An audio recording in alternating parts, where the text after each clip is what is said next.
이제 오늘은 이게 사무엘상 6장인데요. 사무엘상 6장의 제목은 예배하는 자를 찾으시는 하나님이라는 제목으로 준비를 해보았습니다. 오늘 이 사무엘상 6장에서는 예배에 대해서 좀 말씀을 드리고자 합니다. 예배하는 자와 예배하지 않는 자, 두 부류로 나뉘어서 한번 생각해 보도록 하겠습니다.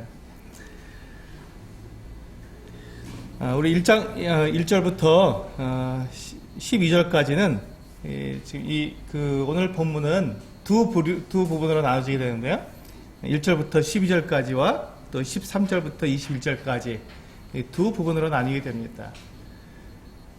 1절부터 12절까지의 내용에서는 이 블레셋의 여호와의 궤가, 하나님의 언약궤가 7개월 동안 머무른 것에 대해서, 7개월 동안 머무른 이 하나님의 언약궤에 대해서 이제 이 블레셋 사람들이 그 하나님의 언약궤를 어떻게 할 것인가에 대한 그 같은 내용들을 다루고 있습니다. 두 번째 부분인 13절에서 21절까지에는 이제 이 여호와의 궤가 이스라엘 그 벳세메스라고 하는 곳으로 돌아오게 된, 그래서 벳세메스에서 어떤 일이 일어났는지 이 두 부분으로 나뉘어서 말씀하고 있습니다. 우리 1절에 보시면 여호와의 궤가 블레셋 사람들의 지방에 있은 지 7달이라 이렇게 되어 있습니다. 여기서 보면 이제 블레셋 사람들의 지방이라고 되어 있는데 이건 들판이라는 말로 바꿀 수도 있습니다. 들판. 그러니까 지금 이 여호와의 궤가 그 블레셋 사람들의 성으로 들어가게 되면 성 안에 있는 사람들이 독종으로 죽고 또 고통스러워하고 어려워하니까 이제 이 블레셋 사람들의 그 지도자들이 이 여호와의 궤를 들판에 놔둔 겁니다. 들판에다가. 그렇게 하지 않으면 다 죽으니까 들판에 놔뒀는데, 들판에 놔둔 이 여호와의 언약궤가 또 어떤 일을 했을까요? 쥐를 통해서 이 들판에 있는 곡식들을 다 갉아먹은 것이죠. 쥐의 재앙, 그리고 독종의 재앙, 이렇게 두 가지 재앙이 지금 블레셋에 강하게 임하게 되었습니다. 그러자 이제 이 블레셋 사람들이 이제 굉장히 곤란하게 됐죠. 7개월 동안 있는 동안 얼마나 많은 고통을 당했겠습니까? 그래서 이제 이 7개월 동안 있는 동안에 그들이 고통을 당하니까 2절에 보면 블레셋 사람들의 제사장들과 복술자들을 불러서 이르되 우리가 여호와의 궤를 어떻게 할까? 그것을 어떻게 그 있던 곳으로 보낼 것인지 우리에게 가르치라.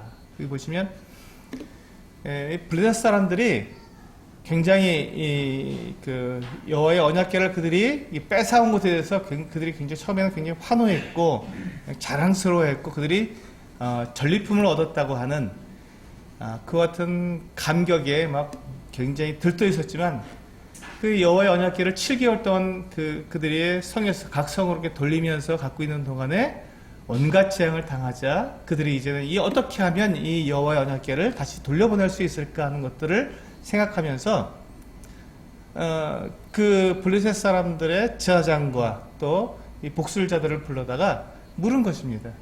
도대체 어떻게 해야 되는가? 근데 여기서 가만히 보시면 이 블레셋 사람들이 이 하나님의 언약궤에 대해서 굉장히 존중했던 것들을 볼 수 있습니다.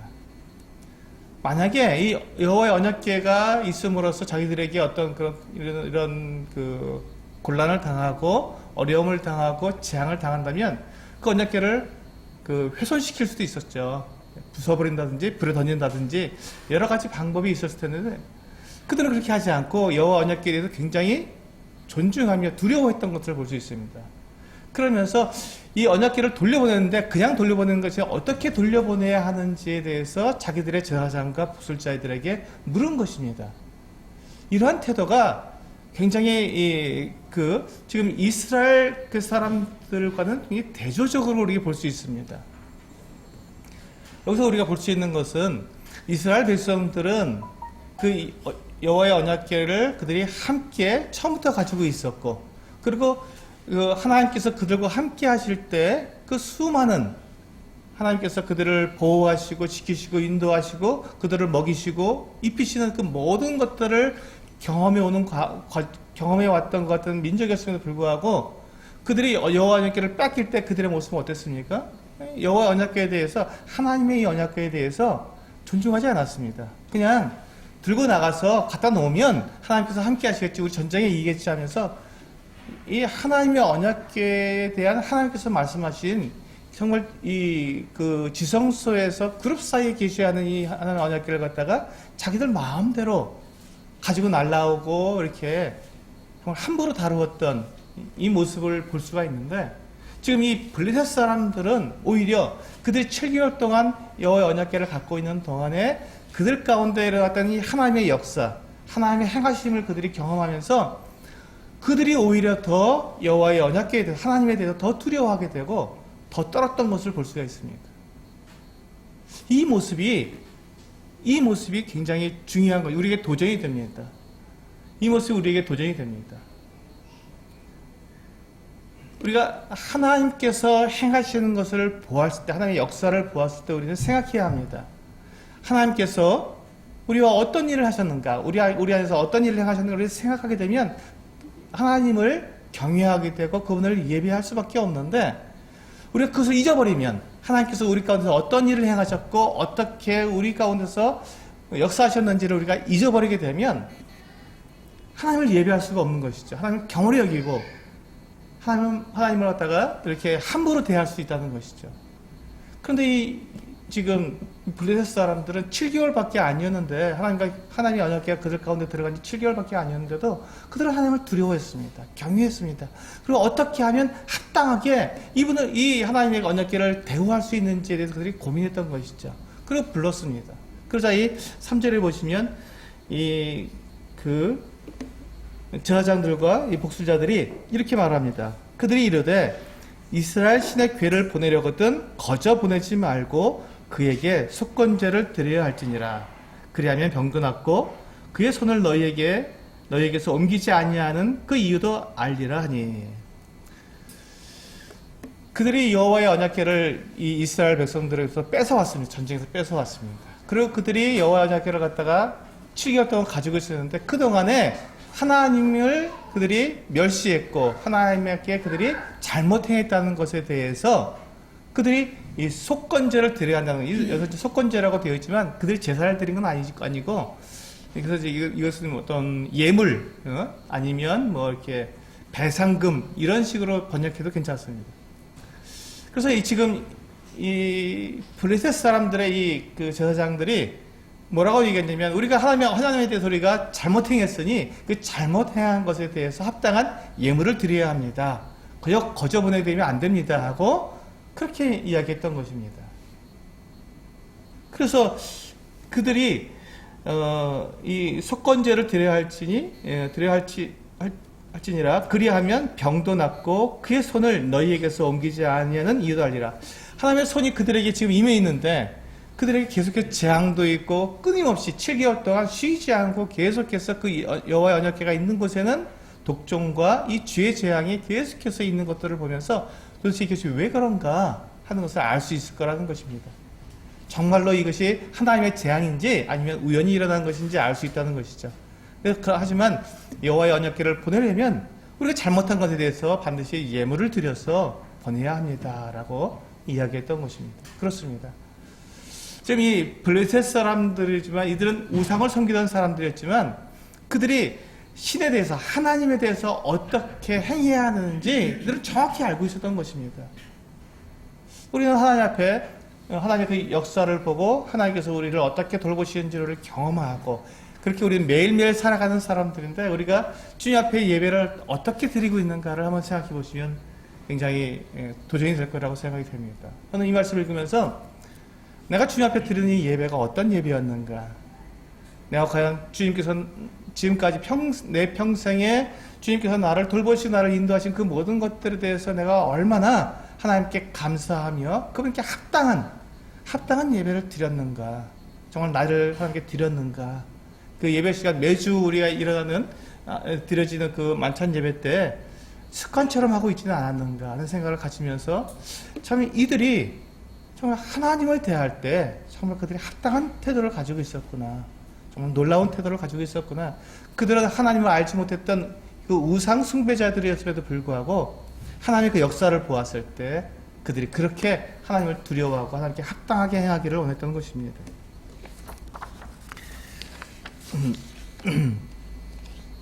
우리 신명기 말씀을 한번 보실까요? 신명기 32장 말씀을 한번 보시겠습니다.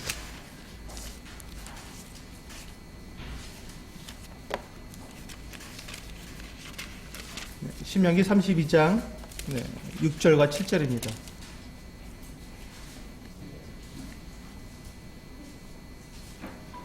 신명기 32장 6절과 7절 같이 읽어보겠습니다. 신명기 32장 6절과 7절 시작. 어리석고 지혜 없는 백성아, 여호와께 이같이 보답하느냐? 그는 내 아버지시요 너를 지으신 이가 아니시냐? 그가 너를 만드시고 너를 세우셨도다. 옛날을 기억하라. 역대 연대를 생각하라. 내 아버지에게 물으라. 그가 내게 설명할 것이요 내 어른들에게 물으라. 그들이 내게 말하리로다. 그렇습니다. 우리의 옛날 이스라엘 백성들의 그 과거, 그들이 애굽에서 홍해를 가르고 이 광야로 나왔을 때 그 감격, 광야에서 40년을 지내는 동안에 그들의 옷이 헤어지지 않았고 신발이 닳지 않았고 그들이 굶지도 않고 그들이 배부르게 먹고 40년을 광야에서 생활했던, 먹고 마시고 입었던 그 모든 것들, 그리고 그들이 이제 요단강을 건너서 가나안 땅을 정복할 때 하나님께서 그들보다 앞서서 행하셨고 여리고성을 무너뜨리시고 그리고 이 가나안 땅의 모든 성들을 갖다가 다 정복할 수 있도록 그걸 인도하시고 보호하시고 이끄신 이 모든 상황들을 갖다가 너희 부모에게 물어보라는 것입니다. 너희 옛적 사람들에게 물어보라는 것입니다. 그랬을 때 그들이 너희에게 정확히 그런 것들을 알려줄 것이며 하나님께서 우리 안에서 어떻게 행하셨는지에 대해서 우리에게 분명히 말씀해 주실 것이라고 그렇게 이야기하셨습니다. 그때 우리는 그 하나님을 어떻게 대해야 하는지를 알게 될 것이다 라고 말하고 있는 것입니다. 우리 시편 50편 말씀을 또 한번 찾아보도록 하겠습니다. 시편 50편입니다.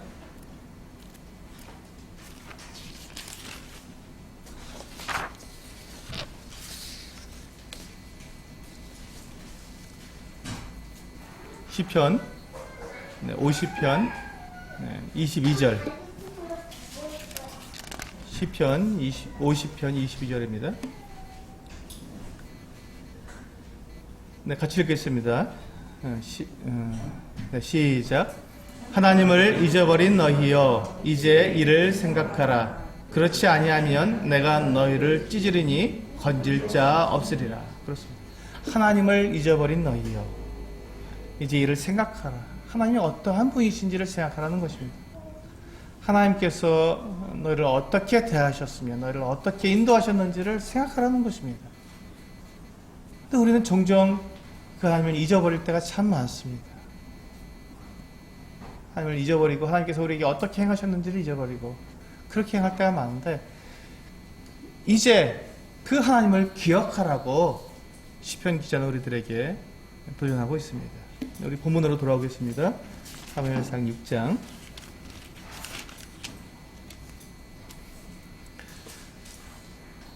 이제 4절에 보시면 그들이 이르되 무엇으로 그에게 드릴 속건제를 삼을까 하니 이르되 블레셋 사람의 방백의 수요대로 금독종 5과 금쥐 5마리라야 하리니 너희와 너희 통치자에게 내린 재앙이 같음이니라.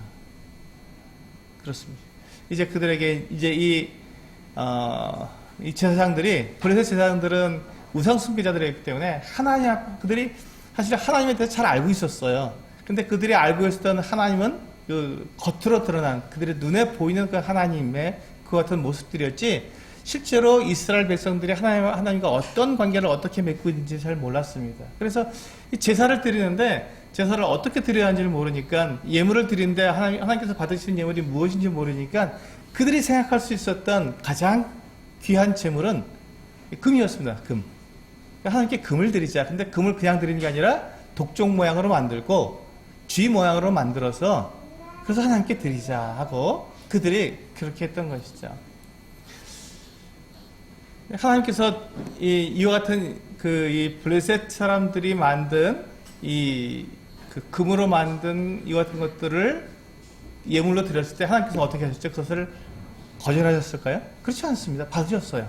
참 놀라운 것은 하나님께서 원하시는 제물은 이런 그 어떤 형상을 가진 금이나 이런 형상을 원하시는 것이 아니라 하나님은 짐승의 피를 하나님께서 받으시잖아요. 하나님께서는 짐승 제사를 받으시지 이런 그 금이나 은이나 이런 제사를 받지 않으십니다. 예물을 받지 않으십니다. 그런데도 하나님께서 지금 이 블레셋 사람들이 하나님께 드린 이 예물을 받으셨어요. 왜냐하면 그들은 그것을 드릴 자격이 없기 때문에 그렇습니다. 이 온전한 제물, 그것은 이스라엘 백성들에게만 하나님께서 허락하신 그와 같은 제물이었기 때문에, 제사였기 때문에 이 블레셋 사람들은 그걸 드릴 수 있는 자격도 없고 어떻게 하는지도 몰랐죠. 그렇지만 그들의 마음, 그들이 왜 지금 이 금 독종과 금쥐를 하나님께 드리려 했는지에 대한 그 마음을 하나님께서는 아셨습니다. 그래서 그걸 받으신 거예요. 그래서 이 금 독종과 금쥐를 하나님의 언약궤와 함께 수레에 실었을 때 하나님께서 그것을 그대로 두셨습니다. 그리고 그것을 베스메스에 가지고 올라갔을 때 베스메스 사람들이 그것을 가지고 하나님께 드릴 수 있도록 그대로 그냥 허락하셨습니다. 그것이 왜 그랬습니까? 이 블레셋 사람들이 하나님께 그들이 드릴 수 있는 최선의 것, 그들이 드릴 수 있는 최고의 것을 드렸기 때문에 하나님께서 그 마음을 아시기 때문에 그 마음으로 그것을 받으신 것이죠. 이것이 하나님께서는 우리가 하나님께 어떻게 예배드리는지 잘 모를 때는 하나님께서 우리가 드리는 그 같은 마음으로 드리는 그 같은 예배와 그 같은 모습들을 우리가 좀 온전한 예배를 드리지 못해도 형식적으로나 이 모든 모습으로 그렇지 못해도 우리가 그것을 알지 못함으로 그렇게 했을 때 하나님께서 그것을 받으신다는 거예요. 그것을 용납하신다는 것이죠. 그리고 기뻐하신다는 것입니다. 그걸 받으셔서. 하지만 우리가 알고 있을 때, 알고 있는 것을 우리가 지키지 않을 때 하나님께서 명백하게 그것에 대해서 하나님께서는 징계하십니다. 그러니까 아는 것과 알지 못하는 것에 대해서 하나님께서 분명하게 가르시는 거예요. 구분하시는 것입니다. 지금 이 블레셋 사람들은 하나님께 어떤 예물을 드려야 하는지를 몰랐습니다. 하지만 그들이 최선을 다해서 최고의 것을 하나님께 드렸기 때문에 하나님께서 그것을 받으신 것이죠. 그 다음에 그들이 이제 5절에 보시면 그러므로 너희는 너희의 독한 종기의 형상과 땅을 해롭게 하는 쥐의 형상을 만들어 이스라엘 신께 영광을 돌리라. 그가 혹 그의 손을 너희와 너희의 신들과 너희 땅에서 가볍게 하실까 하노라. 그 다음에 이제 6절을 보시면 애굽인과 바로가 그들의 마음을 완악하게 한 것 같이 어찌하여 너희가 너희의 마음을 완악하게 하겠느냐.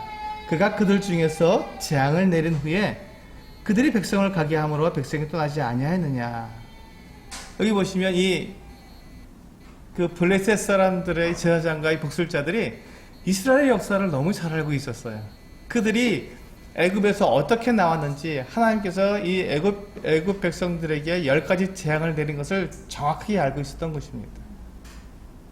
그리고 그들이 거기서 나온 것, 이스라엘 백성 나올 때 이 애굽 백성들에게 은금 패물을 가지고 나온 것을 정확히 알았습니다. 그래서 그렇게 하라는 거예요. 너희가 혹시 그 애굽 사람들처럼 이 여호와 언약궤를 되돌려 보내는 것을 주저하거나 꺼려하거나 막으려고 하지 말아라. 그 애굽 사람들이 어떻게 했느냐? 이스라엘 백성들을 안 보내려다가 완전히 다 망하지 않았냐? 똑같이 되겠다. 그렇게 하지 말아라. 여호와의 언약궤가 우리 가운데 있는데 이것이 재앙이면 얼른 원래 자리로 돌려보내라. 그리고 아까워하지 말아라. 하나님께 이 예물을 드리는 것에 대해서 아까워하지 말고 드려라 하고 그렇게 이야기하는 것입니다. 그리고는 7절에 보니까 그러므로 새 수레를 하나 만들고 멍에를 메어보지 아니한 전나는 소 2마리를 끌어다가 소의 수레를 메고 그 송아지들은 떼어 집으로 돌려보내고 여호와의 궤를 가져다가 수레에 싣고 속건제로 드릴 금으로 만든 물건들은 상자에 담아 궤 곁에 두고 그것을 보내어 가게 하고. 여기 보시면 지금 여기 다시 한번 블레셋 사람들이 여호와의 언약궤를 그들 나름대로의 방법대로 다루는 모습을 볼 수 있습니다. 어떻게 다루죠? 여호와의 언약궤는 원래 레위 사람들이 어깨에 메어서 이동해야 됐습니다. 수레에 실지 못하게 되어 있습니다. 그런데 지금 이 블레셋 사람들이 여호와의 언약궤를 옮기려고 할 때 그들 가운데 레위인이 있을 수가 없죠. 이방 나라고 지금 이스라엘과 지금 이 대치 상태에 있기 때문에 레위인이 그들 가운데 있을 수가 없습니다. 근데 그들이 할 수 있는 방법은 새 수레에다가 이 언약궤를 싣고 보내는 것밖에 없었습니다. 그래서 그들은 그렇게 한 것이에요. 근데 이렇게 했을 때 하나님께서 그것을 용납하신다는 것입니다. 그들의 방법이지만 하나님께서는 원래 언약궤는 그 제사장들이 어깨에 메고 그 운반해야 했지만 지금 하나님께서 이 블레셋 사람들이 이렇게 그 수레에 실어서 나르는 것에 대해서는 전혀 상관하지 않으셨던 것이죠. 그들은 그것을 알지 못했고 그들에게 그와 같은 율법을 주시지 않으셨기 때문에 그들이 하는 이 방법에 대해서는 하나님께서 허용하셨던 것이죠. 그들은 그들 나름대로 하나님의 이 언약궤에 대해서 최선을 다해서 합당한 예의를 갖추고 그들이 생각할 수 있는 최고의 방법으로 하나님께 이스라엘 백성들에게 다시 되돌려 보낸 것입니다. 근데 이것이 이 지금 블레셋 사람들이 하나님께 할 수 있는 예배의 모습이죠. 그러나 이 모습과 이스라엘 백성들이 하나님의 언약궤를 다루는 방법은 달라야 했습니다. 달라야 했습니다. 그 부분 뒤에서 다시 한번 보겠습니다. 그런데 이제 이들이 그 여호와의 언약궤를 이렇게 보내는데 어떻게 보내냐면 그냥 보내는 것이 아니라 일부러 이 지금 송아지를 낳아서 젖을 먹이고 있는 암소 2마리를 끌어다가 수레를 이렇게 끌게 하고 그 이 암소들에게 속했던 이 송아지들은 집에다 갖다 놓는 것입니다. 그러면 이 어미소는 송아지가 있는 것을 본능적으로 알고 그쪽으로 행할 수밖에 없습니다. 이건 말릴 수가 없죠. 이 본능은 본성적으로 하는 것은 그 누구도 말릴 수가 없습니다. 소가 뛰기 시작하면 사람이 막을 수가 없잖아요. 그래서 이 어미소에다가 수레를 매서 어미소가 본능적으로 가는지 아니면 하나님께 끌려서 가는지를 보자라고 한 것입니다. 여기서 이 블레셋 사람들은요, 하나님의 살아계시다는 것을 그들이 경험하고 있었습니다. 블레셋 사람들은 하나님께서 살아계시다는 것을 그들은 인지하고 있었던 거예요. 그들의 우상들은 그들이 우상을 섬기는 사람들이었고, 그들이 바알세부도 섬기고 또 아세라와 뭐 이런 다곤과 이런 것들을 섬겼지만 그들의 신은 이와 같은 그 능력을 보여주지 않았지만 하나님이 그들과 7개월 동안 있는 동안에 그분은 능력을 행하시며 그들을 괴롭게 하시는 그 같은 분이라는 것을 알았기 때문에 하나님이 살아계신 분이시구나라는 것들을 그들이 인지했던 거예요. 근데 그것을 그들이 어떻게 보고 싶었어요? 확인해 보고 싶었습니다. 확인해 보고 싶어 했던 거예요. 그래서 그들이 어떻게 했습니까?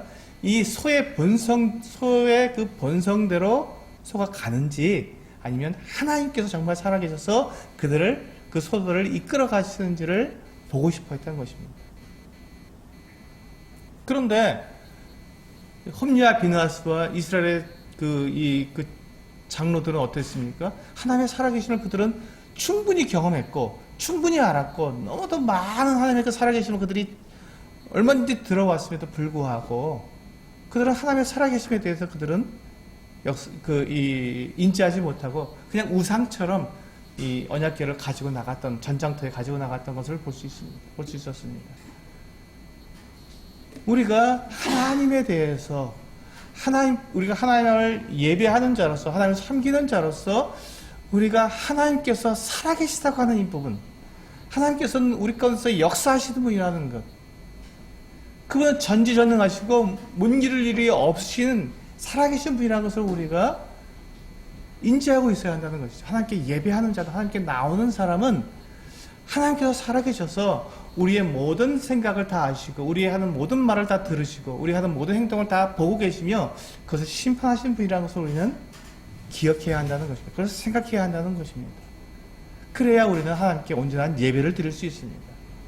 하나님의 살아계심을 우리가 생각하고 그것을 기억하고 그것을 바라보면서 주님, 오늘도 주님께서 살아계셔서 저와 함께 하시며 우리 가운데 역사하시는 것을 보길 원합니다 하는 이와 같은 하나님의 그 살아계심을 보고자 하는 그와 같은 그 갈망으로 하나님께 나오는 자가 하나님을 예배할 수 있는 자가 된다는 것입니다.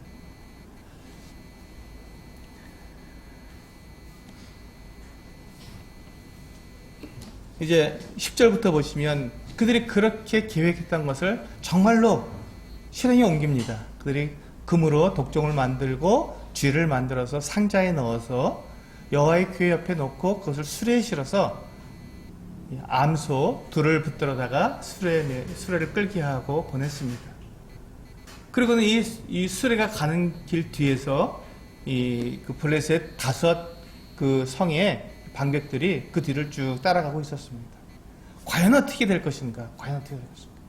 그런데 놀라운 것은요, 12절에 보시면 암소가 베스메스 길로 바로 행하여 대로로 가며 갈 때에 울고 좌우로 치우치지 아니하였고 블레셋 방백들은 베스메스 경계선까지 따라가니라. 얼마나 놀라운지요. 하나님께서는 이 소들도 사용하시는 거예요. 이 암소 2마리가 하나님의 영광을 나타내도록 하나님께서는 이 소들도 사용하셨습니다.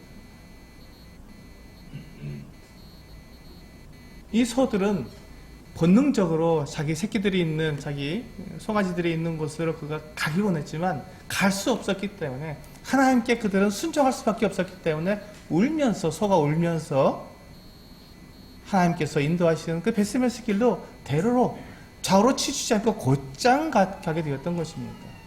이것이 하나님의 살아계심이고 이것이 하나님께서 만물의 주인이시며 모든 것을 통치하시는 통치자라는 것을 우리에게 보여주는 그 같은 단면입니다.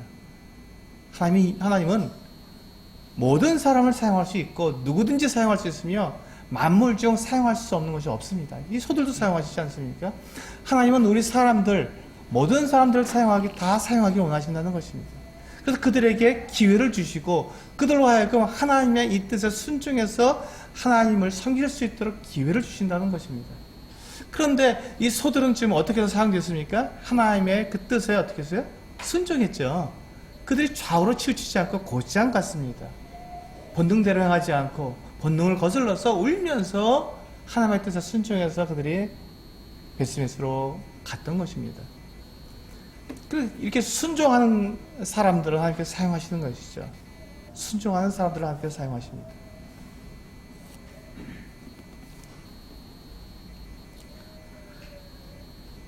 이제 13절에 보면 이제 2번째 단락으로 넘어옵니다. 이제 하나님의 언약궤가 7개월 동안 이 블레셋 땅에 있다가 이제 나와서 어디로 왔습니까? 이스라엘 땅으로 돌아왔습니다. 이제 베스메스라고 하는 곳으로 돌아오게 되었습니다.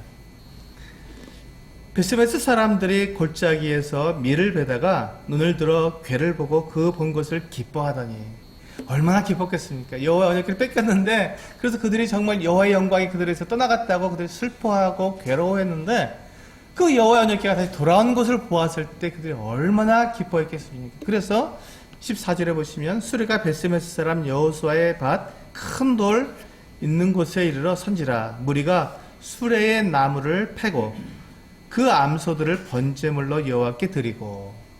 이들은 정확하게 하나님께 어떻게 그 제사를 드려야 하는지, 어떻게 제물을 드려야 하는지를 알고 있었습니다.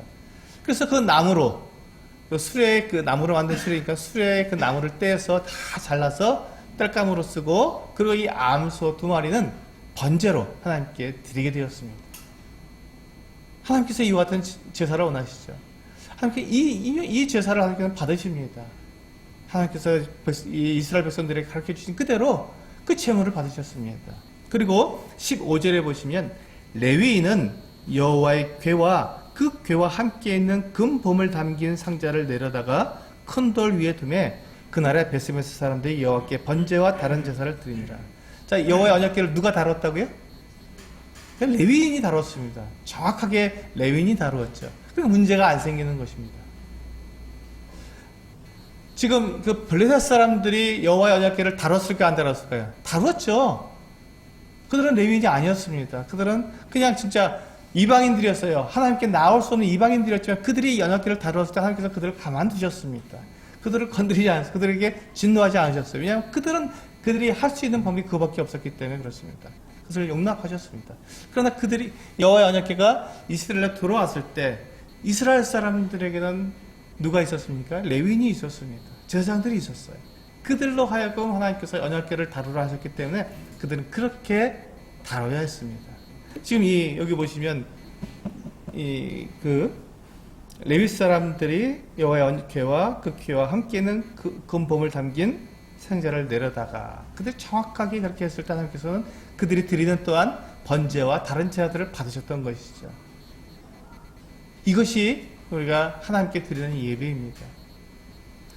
우리 요한복음 4장 말씀을 보시면요.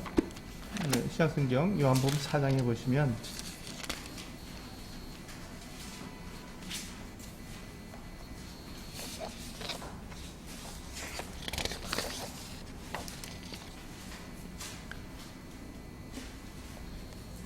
19절부터 24절까지 26절까지 있는 말씀을 같이 한번 읽어보겠습니다. 19절부터 26절까지입니다. 시작. 여자가 이르되 주여 내가 보니 선지자로소이다. 우리 조상들은 이 산에서 예배하였는데 당신들의 말은 예배할 곳이 예루살렘에 있다 하더이다. 예수께서 이르시되 여자여 내 말을 믿으라. 이 산에서도 말고 예루살렘에서도 말고 너희가 아버지께 예배할 때가 이르리라.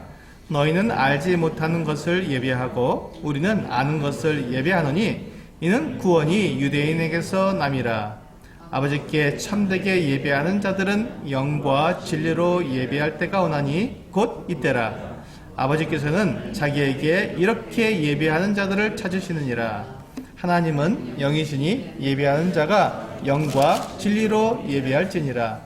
여자가 이르되 메시아 곧 그리스도라 하는 이가 오실 줄을 내가 아노니 그가 오시면 모든 것을 우리에게 알려주시리이다. 예수께서 이르시되 내게 말하는 내가 그라 하시니라. 예. 여기 보시면 주님께서 뭐라고 말씀하셨냐면 23절과 24절에 보면 아버지께 참되게 예배하는 자들은 영과 진리로 예배할 때가 오나니 곧 이때라. 아버지께서는 자기에게 이렇게 예배하는 자들을 찾으시느니라.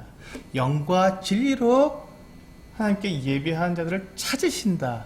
하나님께서는 그런 사람들을 찾으신다는 거예요. 그렇게 예배하는 자를 찾으신다는 건 무엇입니까? 그런 예배를 하나님께서 받으시기 원하신다는 것이죠. 그렇게 찾으시는 거예요.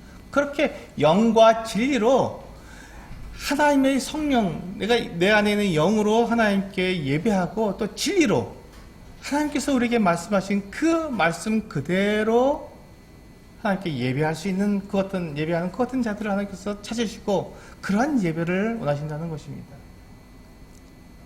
지금 이 블레셋 사람들이 몰랐을 때는 그들 나름대로 하나님께 예배를 드렸을 때 하나님께 그것을 용인하셨어요.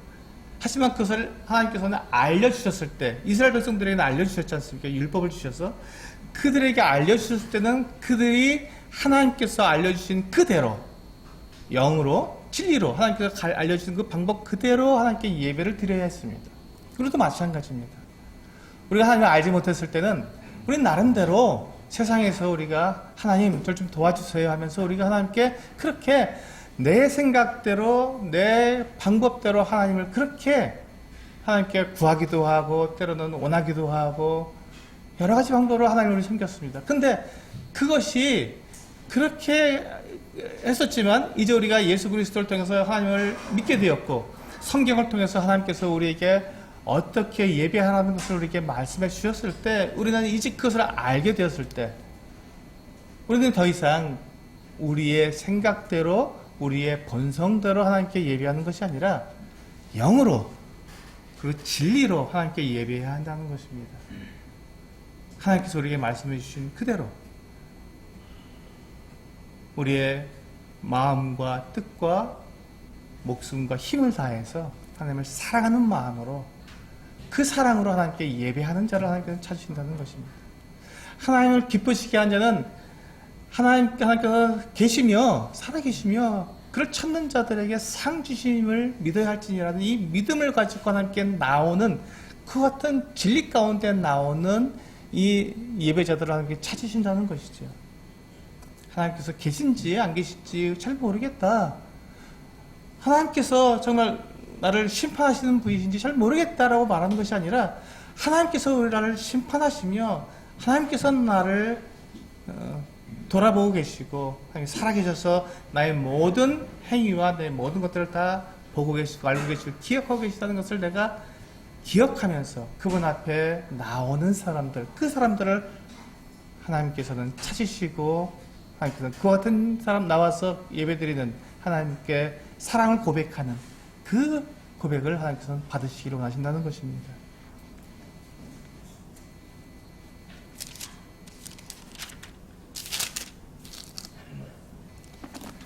네, 우리 다시 본문으로 가셔서요.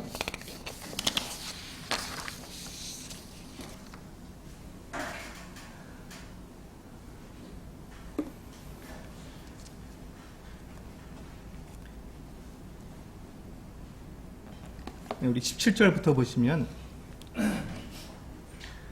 블레셋 사람이 여호와께 속건제물로 드린 금 독적은 이러하니라. 이제 17절, 18절, 18절까지는 17절과 18절은 이제 이 블레셋 사람들이 어떤 예물을 드렸는지에 대해서 나오고 있습니다. 보세요. 블레셋 사람이 여호와께 속건제물로 드린 금 독적은 이러하니 아스돗을 위해서 하나요? 가사를 위해서 하나요? 아스글론을 위해서 하나요?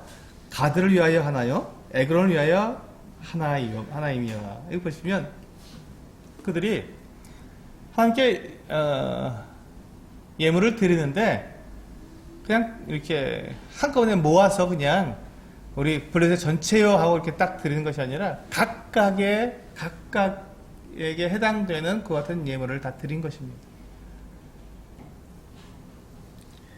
우리 하나님께 나올 때, 하나님께 예배할 때는 우리가 각각 하나님과 1대1로 만나는 것입니다.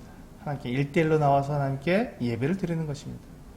물론 우리는 가족 단위로 되어 있습니다. 우리 다 기본 단위가 가족 단위인데 가족이 나와서 하나님께 예배를 드리지만 그러나 가족이 나와서 하나님께 예배를 드린다 할지라도 남편은 하나님과 남편과 1대1로 하나님께 예배하는 것이고 아내는 또 하나님과 1대1로 예배를 드리는 것입니다.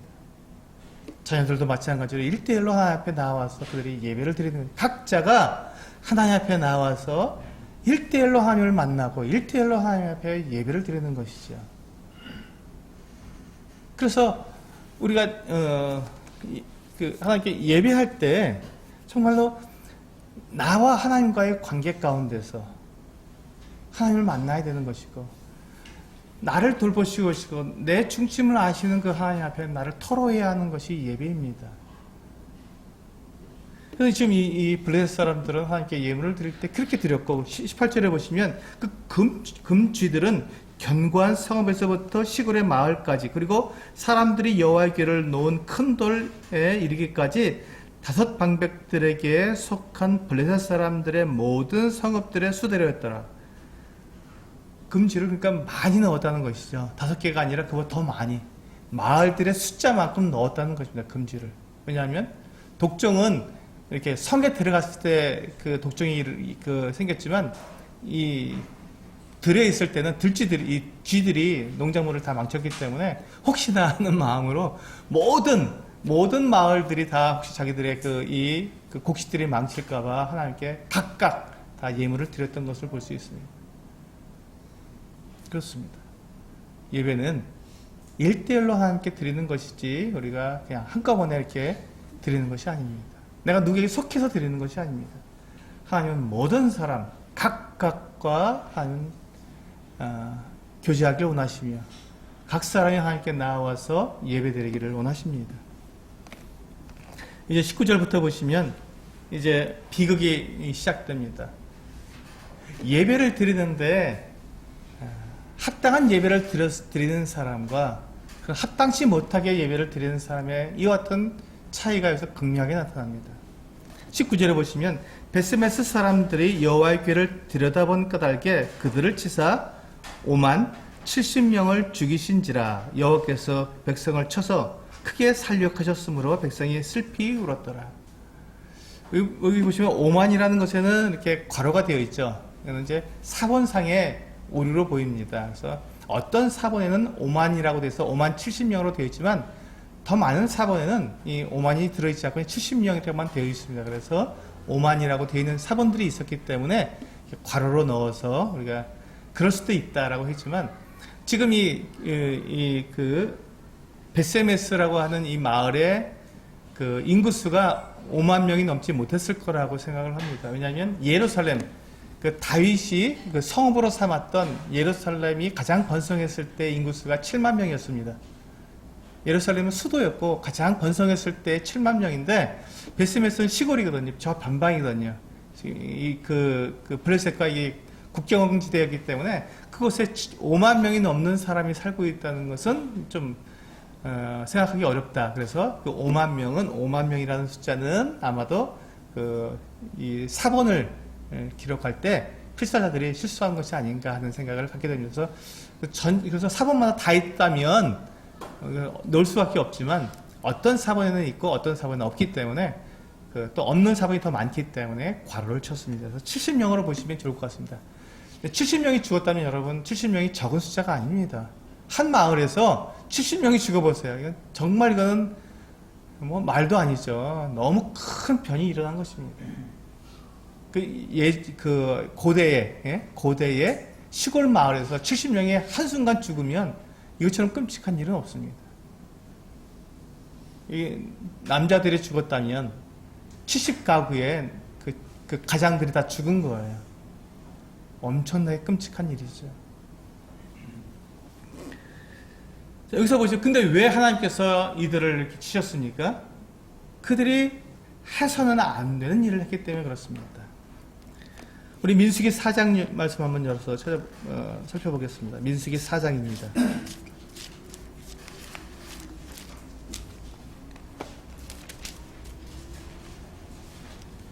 민수기 4장 5절과 6절 같이 읽어보시겠습니다.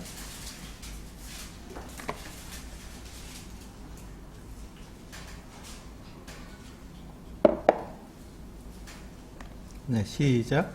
진영이 전진할 때 아론과 그의 아들들이 들어가서 칸 막는 휘장을 걷어 증거궤를 덮고 그 위를 해달의 가죽으로 덮고 그 위에 순청색 보자기를 덮은 후에 그 채를 꿰고. 보시면 여호와의 언약궤는 사람들이 볼 수 없도록 제사장들이 뒷걸음질 쳐서 들어가서 이 휘장을 갖다가 휘장으로 덮고 또 해달의 그 위를 가렸던 천막을 쳤던 이 해달의 가죽으로 덮고 그 다음에 그 위에 순청색 보자기를 덮어서 아무도 이 여호와의 언약궤를 들여다볼 수 없도록 그렇게 완전히 다 꽁꽁 싸버렸습니다. 볼 수 없도록 만들어놨어요.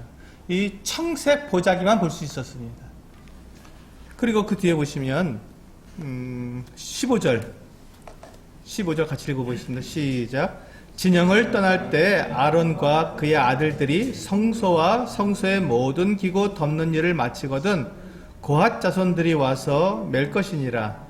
그러나 성물은 만지지 말라. 그들이 죽으리라. 회막 물건 중에서 이것들은 고핫 자손이 맬 것이며.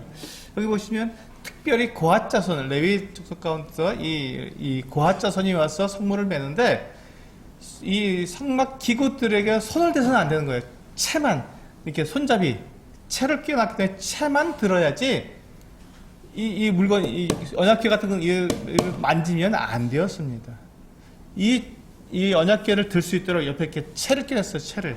그래서 그 채만 들어야지 이 성물은 만져서는 안 되었습니다. 그럼 그들이 죽을 것이라고 말을 했죠. 그 다음에 이제 18절부터 20절까지 읽어보겠습니다. 시작.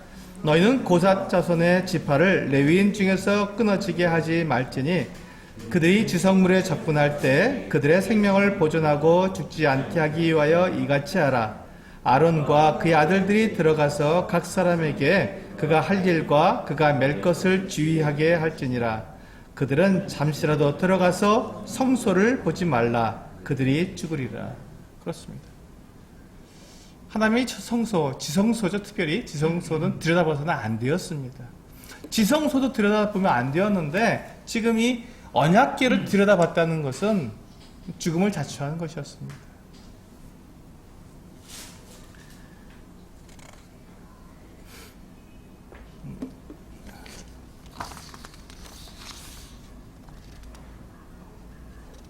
우리 사무엘하 6장 말씀을 한번 보시겠습니다. 사무엘하 6장. 지금 사무엘상 6장이죠. 사무엘하 6장으로 가서 보시면 우사에 대한 이야기, 사건이 나옵니다. 사무엘하 6장.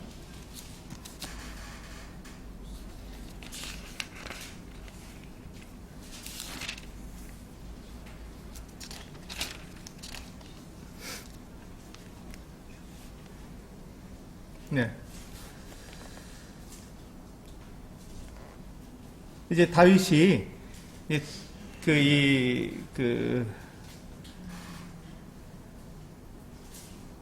아비나답의 집에 있었던 이 하나님의 언약궤를 다윗성으로 가져오려고 지금 사람들을 3만 명을 데리고 내려가서 이제 이 언약궤를 다시 가지고 오려고 합니다. 그때 이 아비나답의 집에 아비나답의 아들 우사와 아효가 이 언약궤를 가지고 나오는데 그들이 어떻게 했냐면 3절에 보시면 아비나답의 아들 우사와 아효가 그 새 수레를 모니라.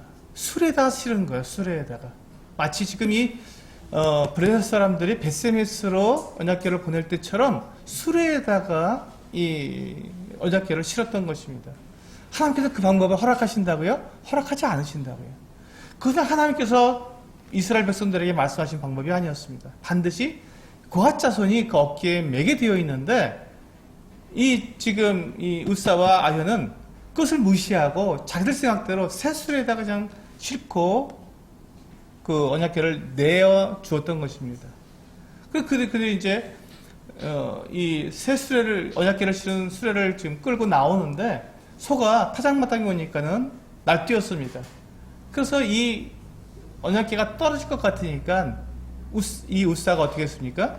붙들어야죠. 당연히 언약궤가 떨어지려고 그러는데 그냥 얼른 가서 손을 댔습니다. 언약궤에다 손을 댄 것이죠. 그래서 어떻게 했습니까? 그 자리에서 죽임을 당했습니다. 하나님께서 그걸 치셨습니다. 이것을 보고 다윗이 마음이 상했어요. 아니 하나님, 제가 이렇게 하나님께로 하려고 하는데 하나님을 다윗 제 성으로 모셔드리려고 하는데 사람을 죽이시다니요 하고는 마음이 상했습니다. 그런데 그날 그렇게 해서 그 궤를 10절에 보시면 다윗이 여호와의 궤를 옮겨 다윗성 자기에게로 메어가기를 즐겨하지 아니하고 가드 사람 오벳 에돔의 집으로 메어간지라. 자, 보세요. 여기서 어떻게 했습니까? 수레에 싣고 갔습니까? 메어갔습니까? 메어갔기 때문에 문제가 안 되었습니다. 메어가니라. 11절 여호와의 궤가 가드 사람 오벳 에돔의 집에 석 달을 있었는데 여호와께서 오벳 에돔과 그의 온 집에 복을 주셨어요. 복을 주셨어요. 이때 이제 다윗이 이 소식을 들었습니다. 하나님의 궤가 함께하면 저주를 받나보다 하고 굉장히 슬퍼했는데 오벳 에돔에 둔 언약궤를 두었는데 오벳 에돔의 집에 하나님께서 복을 내리신 거예요. 그 소식을 듣고는 아니었구나. 그렇지. 하나님은 우리에게 복을 베푸시고 우리에게 참 좋으신 하나님이시지 하고 다시 내려가서 이번에는 어깨에 메고 여호와의 언약궤를 다윗성으로 가져온 것을 볼 수 있습니다. 그렇습니다. 하나님은 이스라엘 백성들에게 분명히 말씀하셨습니다. 하나님께 어떻게 예배를 하며 하나님의 언약궤와 이 어떤 그 기구, 성막의 기구들을 어떻게 다루어야 하는지를 정확하게 말씀하셨습니다. 그렇다면 그들은 그렇게 하나님을 섬겨야 했습니다. 그것이 영과 진리로 하나님을 예배하는 것입니다. 하나님께서 말씀하신 대로, 하나님께서 우리에게 명령하신 대로 우리가 그렇게 하나님을 예배하는 것이 옳은 것이지 내 생각, 내 방법대로 하는 것이 옳은 것이 아니라는 것입니다. 그러니까 그와 같은 것을 받지 않으신다는 것이죠. 그래서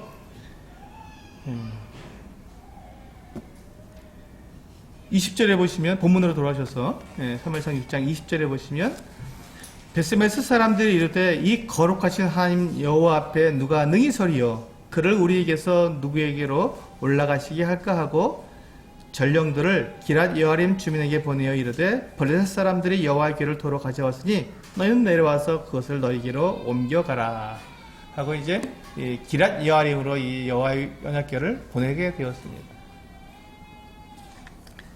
하나님은 우리가 하나님의 방법대로 우리가 하나님을 예배하기를 원하십니다. 하나님 거룩하시기 때문에 하나님 그 거룩하신 방법대로 그대로 우리는 행해야 하는 것입니다. 하나님을 예배한 자는 영과 진리로 예배해야 합니다. 내 생각이나 내 뜻대로 내 방법대로 하나님을 예배하는 것이 아니라 하나님께서 우리에게 말씀하신 그대로 그 온전한 예배를 하나님께 드려야 하는 것입니다. 하나님은 이렇게 예배한 자를 찾으십니다. 이렇게 예배한 자를 찾으십니다. 하나님 그 온전한 예배를 받으시기에 합당하신 분이시기에 하나님 우리에게 그것을 말씀하시고 우리가 그렇게 예배하기를 하나님께서는 원하신다는 것입니다. 그렇습니다. 여기 보시면 하나님을 두려워하고 하나님 살아계심을 인지하고 그것을 바랐던 사람들은 하나님 앞에서 그들의 정말 최선을 다해서 그들이 하나님 앞에 예비한 모습들을 볼 수가 있고 하나님 그것을 받으셨습니다. 그러나 하나님의 살아계심을 그들이 무시하고 하나님의 말씀을 무시하고 그렇게 자기 방법대로 하나님을 섬기려고 했던 사람들에 대해서 하나님께서 반드시 징계하셨던 이와 같은 모습들을 볼 수가 있는 것입니다.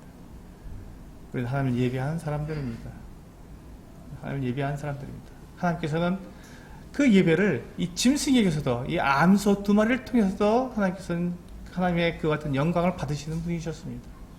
우리 사람들로부터 예배를 받으시길 원하시고 영광을 받으시길 원하시고 하나님의 뜻에 순종하기를 바라시는 하나님의 마음을 우리가 여기서 볼 수 있을 것이라고 생각이 됩니다. 하나님은 이렇게 예배한 자들을 찾으십니다. 우리 기도하고 마치겠습니다.